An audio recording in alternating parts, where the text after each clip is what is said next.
So ಎರಡನೇ ಸುತ್ತು ಭೂಮಿ ಮತ್ತು ಇತಿಹಾಸದ ಬಗ್ಗೆ ಪ್ರಾರಂಭ ಮಾಡೋಣ. ಪ್ರಶ್ನೆ ಮೊದಲ ತಂಡಕ್ಕೆ, ಮೂರನೇ ಆಂಗ್ಲೋ ಮೈಸೂರು ಯುದ್ಧದ ಸಮಯದಲ್ಲಿ ಗವರ್ನರ್ ಜನರಲ್ ಯಾರಾಗಿದ್ದರು?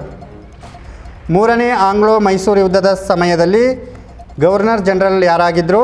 ನಿಮ್ಮ ಆಯ್ಕೆಗಳು: ಆಯ್ಕೆ 1 ಲಾರ್ಡ್ ಕಾರ್ನ್ವಾಲಿಸ್, ಆಯ್ಕೆ 2 ಲಾರ್ಡ್ ವೆಲ್ಲೆಸ್ಲಿ, ಆಯ್ಕೆ 3 ಲಾರ್ಡ್ ಬ್ಯಾಟನ್, ಆಯ್ಕೆ 4 ಲಾರ್ಡ್ ಡಾಲ್ಹೌಸಿ. ಮೂರನೇ ಆಂಗ್ಲೋ ಮೈಸೂರು ಯುದ್ಧದ ಸಮಯದಲ್ಲಿ ಬ್ರಿಟಿಷ್ ಗವರ್ನರ್ ಜನರಲ್ ಆಗಿರ್ತಕ್ಕಂಥವ್ರು Lord Cornwallis, Lord Wellesley, Lord Batten, Lord Dalhousie. Option 2 Lord Wellesley. ಮೂರನೇ ಆಂಗ್ಲೋ ಮೈಸೂರು ಯುದ್ಧದ ಸಮಯದಲ್ಲಿ ಗವರ್ನರ್ ಜನರಲ್ ಆಗಿರ್ತಕ್ಕಂಥವರು ಲಾರ್ಡ್ ವೆಲ್ಲೆಸ್ಲಿ. ಉತ್ತರ ತಪ್ಪಾಗಿದೆ. ಪ್ರಶ್ನೆಯನ್ನು ಎರಡನೇ ತಂಡಕ್ಕೆ ವರ್ಗ ಮಾಡ್ತೀವಿ. ಮೂರನೇ ಆಂಗ್ಲೋ ಮೈಸೂರು ಯುದ್ಧದ ಸಮಯದಲ್ಲಿ ಗವರ್ನರ್ ಜನರಲ್ ಆಗಿದ್ದವರು ಯಾರು? Lord Cornwallis, Lord Wellesley, Lord Batten, Lord Dalhousie. Option 4 Lord Dalhousie. Lord Dalhousie. ಮೂರನೇ ಆಂಗ್ಲೋ ಮೈಸೂರು ಯುದ್ಧದ ಸಮಯದಲ್ಲಿ ಗವರ್ನರ್ ಜನರಲ್ ಆಗಿದ್ದವರು ಲಾರ್ಡ್ ಡಾಲ್ಹೌಸಿ. ಉತ್ತರ ತಪ್ಪಾಗಿದೆ. ಯಾರಿಗಾದ್ರೂ ಉತ್ತರ ಗೊತ್ತಾ?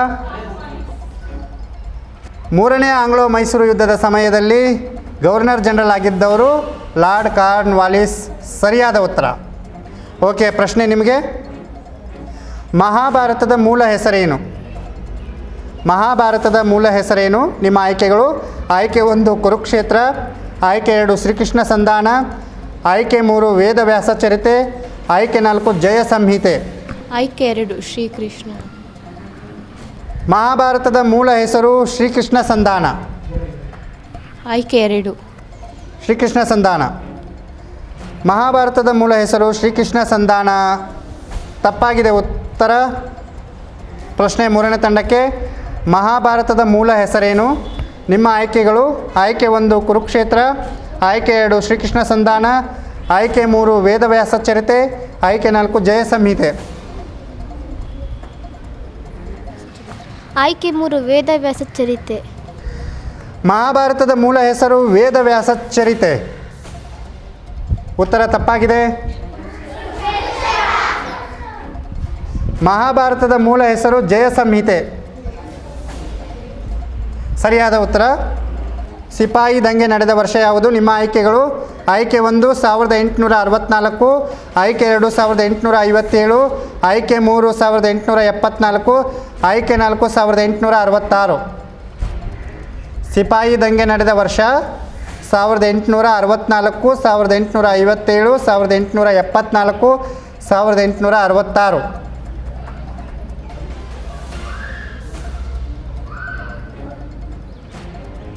ಸಿಪಾಯಿ ದಂಗೆ ನಿಮ್ಮ ಪಠ್ಯಪುಸ್ತಕದಲ್ಲಿ ಬರುತ್ತೆ. ಉತ್ತರವನ್ನು ಬೇಗ ಹೇಳಬೇಕು. ಸಿಪಾಯಿ ದಂಗೆ ನಡೆದ ವರ್ಷ. Option C. ನಿಮ್ಮ ಆಯ್ಕೆಗಳು: ಆಯ್ಕೆ 1 1864, ಆಯ್ಕೆ 2 1857, 1874, 1866.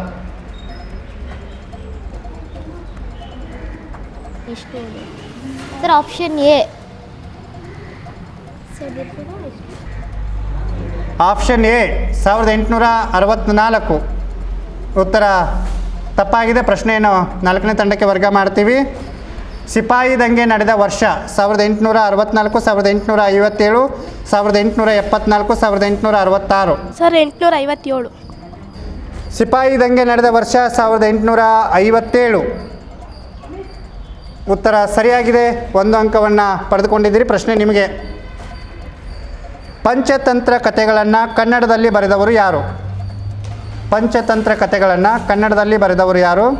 ನಿಮ್ಮ ಆಯ್ಕೆಗಳು: ಆಯ್ಕೆ 1 ಬಾಣಭಟ್ಟ, ಆಯ್ಕೆ 2 ಕಾಳಿದಾಸ, ಆಯ್ಕೆ 3 ದುರ್ಗಸಿಂಹ, ಆಯ್ಕೆ 4 Govinda Pai. Sir option C Durgasimha. Panchatantra ಕಥೆಗಳನ್ನು ಕನ್ನಡದಲ್ಲಿ ಬರೆದವರು ದುರ್ಗಸಿಂಹ. ಉತ್ತರ ಸರಿಯಾಗಿದೆ. 2 ಅಂಕವನ್ನು ಪಡೆದುಕೊಂಡಿದ್ದೀರಿ. ಪ್ರಶ್ನೆ ಒಂದನೇ ತಂಡಕ್ಕೆ ಕರ್ನಾಟಕದ ದಕ್ಷಿಣದ ತುದಿಯಲ್ಲಿರುವ ಜಿಲ್ಲೆ ಯಾವುದು? ಕರ್ನಾಟಕದ ದಕ್ಷಿಣದ ತುದಿಯಲ್ಲಿ ಇರತಕ್ಕಂಥ ಜಿಲ್ಲೆ. ನಿಮ್ಮ ಆಯ್ಕೆಗಳು: ಆಯ್ಕೆ 1 ಬೆಂಗಳೂರು ಗ್ರಾಮಾಂತರ, ಆಯ್ಕೆ 2 ಚಾಮರಾಜನಗರ, ಆಯ್ಕೆ 3 ಕೊಡಗು, ಆಯ್ಕೆ 4 ಮಂಡ್ಯ. ಕರ್ನಾಟಕದ ದಕ್ಷಿಣದ ತುದಿಯಲ್ಲಿರುವ ಜಿಲ್ಲೆ: ಬೆಂಗಳೂರು ಗ್ರಾಮಾಂತರ, ಚಾಮರಾಜನಗರ, ಕೊಡಗು, ಮಂಡ್ಯ.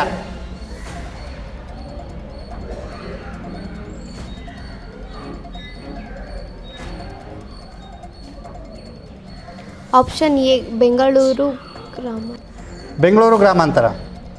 ಕರ್ನಾಟಕದ ದಕ್ಷಿಣದ ತುದಿಯಲ್ಲಿರುವ ಜಿಲ್ಲೆ ಬೆಂಗಳೂರು ಗ್ರಾಮಾಂತರ. ಉತ್ತರ ತಪ್ಪಾಗಿದೆ. ಪ್ರಶ್ನೆಯನ್ನು ಎರಡನೇ ತಂಡಕ್ಕೆ ವರ್ಗ ಮಾಡ್ತೀವಿ. ಕರ್ನಾಟಕದ ದಕ್ಷಿಣದ ತುದಿಯಲ್ಲಿರುವ ಜಿಲ್ಲೆ ಬೆಂಗಳೂರು ಗ್ರಾಮಾಂತರ, ಚಾಮರಾಜನಗರ, ಕೊಡಗು, ಮಂಡ್ಯ.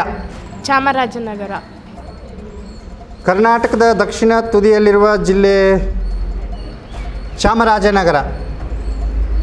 ಉತ್ತರ ಸರಿಯಾಗಿದೆ. 1 ಅಂಕವನ್ನು ಪಡೆದುಕೊಂಡಿದ್ದೀರಿ, ಅಭಿನಂದನೆ. ಹಾಗೆ ಪ್ರಶ್ನೆ ನಿಮಗೆ: ಜೋಗ ಜಲಪಾತವು ಯಾವ ನದಿಯಿಂದ ನಿರ್ಮಾಣವಾಗಿದೆ? ಜೋಗ ಜಲಪಾತವು ಯಾವ ನದಿಯಿಂದ ನಿರ್ಮಾಣವಾಗಿದೆ? ನಿಮ್ಮ ಆಯ್ಕೆಗಳು: ಆಯ್ಕೆ 1 ಶರಾವತಿ, ಆಯ್ಕೆ 2 ಕಾವೇರಿ, ಆಯ್ಕೆ 3 ಮಲಪ್ರಭಾ, ಆಯ್ಕೆ 4 ಕೃಷ್ಣ. ಜೋಗ ಜಲಪಾತವು ಯಾವ ನದಿಯಿಂದ ನಿರ್ಮಾಣವಾಗಿದೆ? ಜೋಗ ಜಲಪಾತದಲ್ಲಿ ಹರಿತಕ್ಕಂಥ ನದಿ ಶರಾವತಿ, ಕಾವೇರಿ, ಮಲಪ್ರಭಾ, ಕೃಷ್ಣ. Option B Kaveri. ಜೋಗ ಜಲಪಾತವು ಕಾವೇರಿ ನದಿಯಿಂದ ನಿರ್ಮಾಣವಾಗಿದೆ. ಉತ್ತರ ತಪ್ಪಾಗಿದೆ. ಪ್ರಶ್ನೆಯನ್ನು ಮೂರನೇ ತಂಡಕ್ಕೆ ವರ್ಗ ಮಾಡ್ತೀವಿ. ಜೋಗ ಜಲಪಾತವು ಯಾವ ನದಿಯಿಂದ ನಿರ್ಮಾಣವಾಗಿದೆ? ನಿಮ್ಮ ಆಯ್ಕೆಗಳು: ಆಯ್ಕೆ 1 ಶರಾವತಿ, ಆಯ್ಕೆ 2 ಕಾವೇರಿ, ಆಯ್ಕೆ 3 ಮಲಪ್ರಭಾ, ಆಯ್ಕೆ 4 ಕೃಷ್ಣ. ಆಯ್ಕೆ 1 ಶರಾವತಿ. ಜೋಗ ಜಲಪಾತವು ಶರಾವತಿ ನದಿಯಿಂದ ನಿರ್ಮಾಣವಾಗಿದೆ. ಉತ್ತರ ಸರಿಯಾಗಿದೆ. 1 ಅಂಕವನ್ನು ಪಡೆದುಕೊಂಡಿದ್ದೀರಿ. ಪ್ರಶ್ನೆ ನಿಮಗೆ: ಭೂಮಿಯ ಒಟ್ಟು ಭೌಗೋಳಿಕ ಕ್ಷೇತ್ರವು ಎಷ್ಟಿದೆ? ಭೂಮಿಯ ಒಟ್ಟು ಭೌಗೋಳಿಕ ಕ್ಷೇತ್ರವು ಎಷ್ಟಿದೆ? ನಿಮ್ಮ ಆಯ್ಕೆಗಳು: ಆಯ್ಕೆ 1 361 ದಶಲಕ್ಷ ಕಿಲೋಮೀಟರ್, ಆಯ್ಕೆ 2 149 ದಶಲಕ್ಷ ಕಿಲೋಮೀಟರ್, ಆಯ್ಕೆ 3 510 ದಶಲಕ್ಷ ಕಿಲೋಮೀಟರ್, ಆಯ್ಕೆ 4 610 ದಶಲಕ್ಷ ಕಿಲೋಮೀಟರ್. ಭೂಮಿಯ ಒಟ್ಟು ಭೌಗೋಳಿಕ ಕ್ಷೇತ್ರ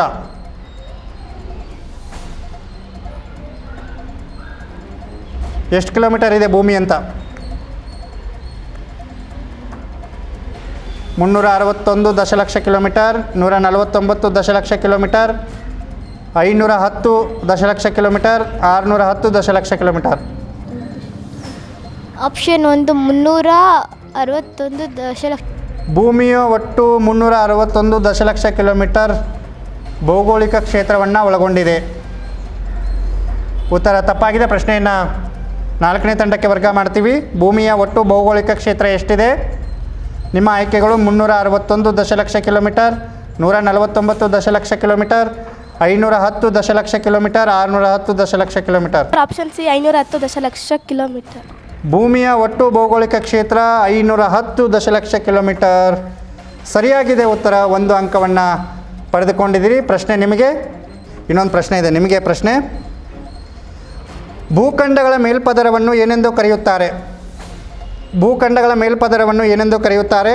ನಿಮ್ಮ ಆಯ್ಕೆಗಳು: ಆಯ್ಕೆ 1 ಭೂಕವಚ, ಆಯ್ಕೆ 2 ಶಿಲಾಗೋಳ, ಆಯ್ಕೆ 3 ವಾಯುಗೋಳ, ಆಯ್ಕೆ 4 ಮ್ಯಾಂಟಲ್. ಭೂಮಿಯ ಮೇಲ್ಪದರವನ್ನು ಏನೆಂದು ಕರೆಯುತ್ತಾರೆ? ಸರ್ ಆಪ್ಷನ್ ಎ ಭೂಕವಚ. ಭೂಮಿಯ ಮೇಲ್ಪದರವನ್ನು ಭೂಕವಚ. ಉತ್ತರ ತಪ್ಪಾಗಿದೆ. ಪ್ರಶ್ನೆಯನ್ನು 1ನೇ ತಂಡಕ್ಕೆ ವರ್ಗ ಮಾಡ್ತೀನಿ. ಭೂಖಂಡಗಳ ಮೇಲ್ಪದರವನ್ನು ಏನೆಂದು ಕರೆಯುತ್ತಾರೆ? ನಿಮ್ಮ ಆಯ್ಕೆಗಳು: ಆಯ್ಕೆ 1 ಭೂಕವಚ, ಆಯ್ಕೆ 2 ಶಿಲಾಗೋಳ, ಆಯ್ಕೆ 3 ವಾಯುಗೋಳ, ಆಯ್ಕೆ 4 ಮ್ಯಾಂಟಲ್. ಸೊ ಶಿಲಾಗೋಳ ಉತ್ತರ ಸರಿಯಾಗಿದೆ. 1 ಅಂಕವನ್ನು ಪಡೆದುಕೊಂಡಿದ್ದೀರಿ. ಈಗ ಇಲ್ಲಿ 2ನೇ ಸುತ್ತು ಮುಕ್ತಾಯವಾಯಿತು. ಯಾರ್ಯಾರು ಎಷ್ಟೆಷ್ಟು ಅಂಕವನ್ನು ಪಡೆದುಕೊಂಡಿದ್ದೀರಿ ನೋಡೋಣ. 2ನೇ ಸುತ್ತಿನಲ್ಲಿ ಮೊದಲ ತಂಡ 1 ಅಂಕವನ್ನು ಪಡೆದುಕೊಂಡಿದೆ. ಎರಡನೇ ತಂಡ 1 ಅಂಕವನ್ನು ಪಡೆದುಕೊಂಡಿದೆ. ಸೊ ಮೂರನೇ ತಂಡ ಕೂಡ 1 ಅಂಕವನ್ನು ಪಡೆದುಕೊಂಡಿದೆ. ನಾಲ್ಕನೇ ತಂಡ 4 ಅಂಕವನ್ನು ಪಡೆದುಕೊಂಡಿದೆ. ಸೊ ಅಭಿನಂದನೆ.